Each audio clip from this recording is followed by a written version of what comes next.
Hi, I'm Beth and welcome to this office yoga practice. This is going to be a quick, energizing yoga practice that you can do at lunchtime or at any time when you just want to burst your energy, move your spine around and feel better. Let's get started. Let's place your feet a little wider than hips width. You see, I don't have a mat, no need to have a mat. You can have your shoes on or not. We're gonna breathe and move at the same time. So when we inhale, we're gonna reach up. As we exhale, we're gonna do a little kind of squat, fold forward a bit and swing the arms behind us. So we'll do it slow a few times. Inhale, reach up. Exhale, swing your arms a little forward fold. And then we're going to do that a few times rapidly to get up the breath rate. I'm going to count to 10. A few of those I'll count out loud, some I'll count in my head. I encourage you to go as quickly or as slowly as you want.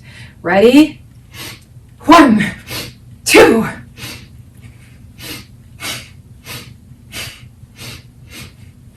7, 8, 9, 10. Come back to center. Stand for a moment. You might have to adjust your clothing, adjust your feet. Breathe in and out through your nose and take a moment to feel any changes that came up from that. Notice how your energy, your mood might have already started to shift a little bit.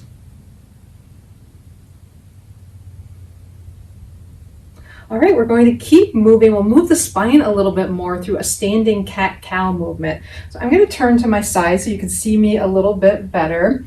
We'll start by rounding the upper back, reaching the arms forward. You can let the wrists hang and maybe even give them a little shake out, almost like you're trying to make a candy cane shape for your upper back.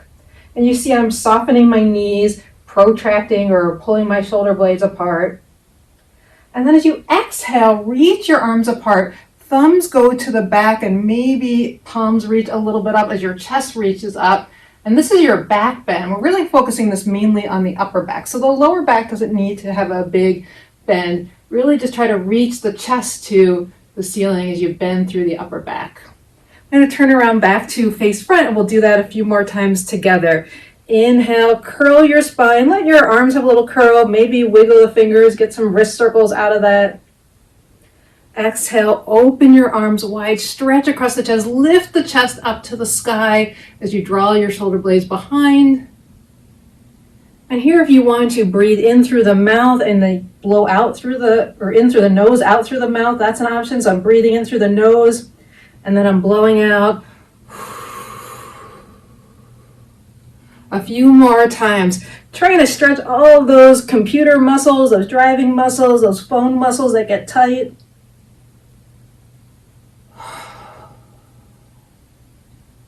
And keep going.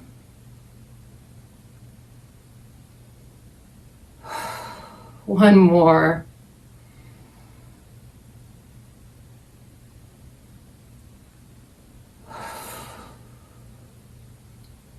Let your arms come down. Take a moment. It could be nice just to pause and check in.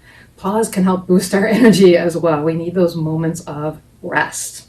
All right, so still standing. Of course, this is all standing. We're going to cross one leg over the other. If you're mirroring me, it will cross your left leg over your right. Now, this might already feel pretty unbalanced. That's good because we're testing our balance reflexes as well. If it's too unbalanced for you, you can step the feet a little bit more in line so they're not as crossed, or you can keep them staggered and uncrossed. This will challenge your balance because you still are asymmetrical, but not quite as much as crossing the leg over. So lots of options to choose from. We're going to return to that hands out position with the thumbs back, and that's to encourage that same amount of width around the shoulders. And this time we're going to take a twist. So as you breathe in, fill your torso with air. Feel as if you're lifting your rib cage a little bit off of your waist. And then as you exhale, turn to your right. So you're moving in the same direction as the front leg is moving. Come back to center. And we'll do that about 5 times on this side. Back to center. As you do this, try not to start the twist with your head. Your head can twist really easily. It's this area of the torso that gets all tight and doesn't like to twist. When you get to your maximal twist with your torso, then you might want to add the head either looking in the opposite direction of your torso twist or turning back to look at your back hand. And I think that we have one more. Of course, these don't have to be counted exactly. And you see my balance is a little wobbly there. I'm going to try to readjust and turn. Come back to center. Let the hands float down. Take your moment. Re-engage with both feet secure. And then we'll take the other foot. So again, if you're mirroring me, it'll be your right foot in front of your left. Now this side might feel different, so take a moment. Maybe this side you do staggered, even if you did cross on the first side. Our bodies are different from side to side. We choose what's right for us. Feels okay for me. It still does feel a little wobbly. You might see me wobble. Reach your arms out wide, as if you're pulling your shoulder blades apart to continue that stretch in the upper body. And then breathe in tall, and on an exhale, start to twist to your left. Back through center. I think I'm a little bit more wobbly on this side. In tall, spin. Back through center, and even I have to remind myself not to let my head leave the twist, so I'm going to look toward you and then turn my head. And back through center. I think we have two more here.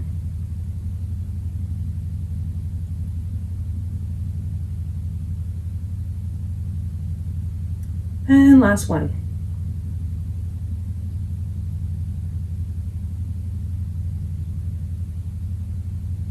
All right, come back through center. Take your feet, unwind them, feet firm on the ground. So we've moved the spine forward and back in our cat-cow. We did a twisting motion. Now we'll try to get some movement of the spine side to side. Plus, we'll add a little balance feature to this. So find your feet, toes approximately pointing forward, and then take your right leg and slide it a little out to the side. Now, if you can be up on the ball of your toe rather than to have your right foot flat and keep most of the weight on your left, that's going to challenge your balance even further. So you can decide that. Let your right hand hang on your extended leg. Reach your left arm up and overhead. Once again, get tall first, and then a little bit of a lean to this side. Now here, your gaze can go down to your bottom arm, can look up to your top hand, can stay facing forward. In this case, it's whatever feels good on your neck. Maybe if you want more of a stretch, you look up or down, or you do a little bit of a shaking the head no a few times. So this pose, you see we're holding a little bit longer. You might feel that stretch all the way down the side into the hip. It can feel really good. And then come back up, keeping the legs. So now we're going to place our hands kind of by the ears. I don't have to clasp behind the head, but by the ears. And we're going to go in the same direction, so tipping toward your right. Once again, getting that side stretch. Don't go very far, tip a little bit. Make sure the weight is in your left foot, because we're going to try to see if we can float the extended leg off the ground. It doesn't have to come high. You can see me wobble. Maybe you can reach a little bit more. Maybe it feels easier to extend that arm in that direction. Let the wobbles happen. Let that strength build in the rooted leg. And then take the foot down. Whew, let's take a moment in center. Find your firm grounding. So again, you might have felt that in all kinds of places. That's good as long as it's sensation, a little out of the comfort zone without being pain. And then we'll extend the opposite leg. So once again, your left leg this time, you're on your toes. Most of the weight is in your right leg. So think of this as kind of a little kickstand to help you with your balance, even though the balance is probably going to be a little off. Your hand can stay right on top of the extended leg. Opposite arm reaches up, and you slowly start to lean toward that extended leg. Now here we're really inviting in breath and rest. Although our body is in a position that's going to be some challenge, we're also trying to find as much ease here as we can. So whatever you need to do to shift, maybe that means come up a little bit, maybe that means this hand is more firmly planted to support your body. Look for that balance between effort and ease. One more breath on this side, or this version on this side. And then we'll come back up. We'll keep that foot extended. If you have to adjust, adjust. Hands come behind the ears or somewhere to behind the skull. Take a breath in tall. Exhale, start to lean to the same side, perhaps not going down as far this time. I'm keeping a little micro bend in my bottom legs. I know I need my support there to try to lift the top leg. Weight really needs to be in the right foot as you try to lift the left. There's likely going to be wobbling. It can help to think about pushing that heel away from you, so not lifting up only as much as lifting the leg out as if you're trying to pull it out of the hip socket. I'm surprised all this hasn't knocked me over yet. There we go. And then come down. Totally natural, totally normal. We want our bodies to move in all directions in space. All right, last little bit for this practice, and this is going to be kind of our little restful bit before we end. We're going to do a standing half fold and combine that with some breathing work. So you'll have to see where you like your legs in this. You might like them close under your hips, like where we were, or you might like them a little wider. I'm going to take mine a little wider. Knees are soft, hands are on the thighs. I'll turn to the side for a moment. We're going to hinge from our hip creases where the legs meet the pelvis. But we're only going to come down maybe a third, maybe halfway to a place that you can comfortably hold for a little bit. So hands on the top of your thigh. If you're near your desk or wall, hands can also come on your desk. I think my standing desk would work really well for this. I had it handy. All right, so turn back toward front. We're going to do a little counted breath. So next time you inhale, breathe into a count of 2 and out to a count of 2. We'll do a few rounds like that. So in, 2, out, 2. In, 2, out, 2. You could stay like that. We're going to gradually increase the out. So we'll do in, 2, out, 3, in, 2, out, 4, and then we'll pause and come up off of this position, which is a little bit of effort for your legs, you might have noticed. All right, ready? We'll start in and out 2. In, 2, out, 2. In, 2, out, 2, 3. In, 2, out, 2, 3, 4. Then press into your feet, root to come up tall, and take a moment.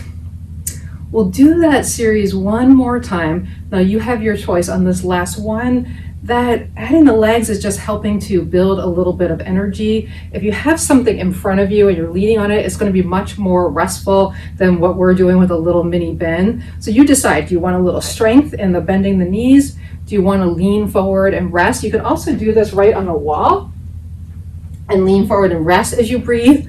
Or do you want to stay right upright or even seated in your chair and go through that breath series one more time? Okay, are you ready? I'm going to take a little bit of a lower body challenge by sinking down to that half bit of lift. And we'll start with that in, 2, out to a few rounds. Ready? In, 2, out, 2. In, 2, out, 2.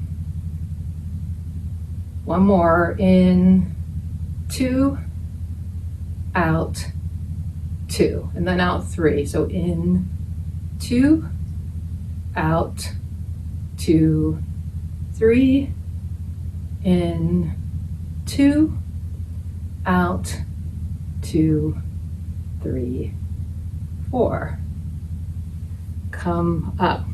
That is it for today. I hope that practice left you feeling a little bit more energized, gave you a nice little break in the middle of your workday or whatever you're doing today. If you like the idea of these office or midday practices, I have a whole bunch more here. If you want to try some of my other practices, check those out down here. Do subscribe to my channel. It really helps me to know that you're liking what I do. Comments below also help that as well. Have a great rest of your day.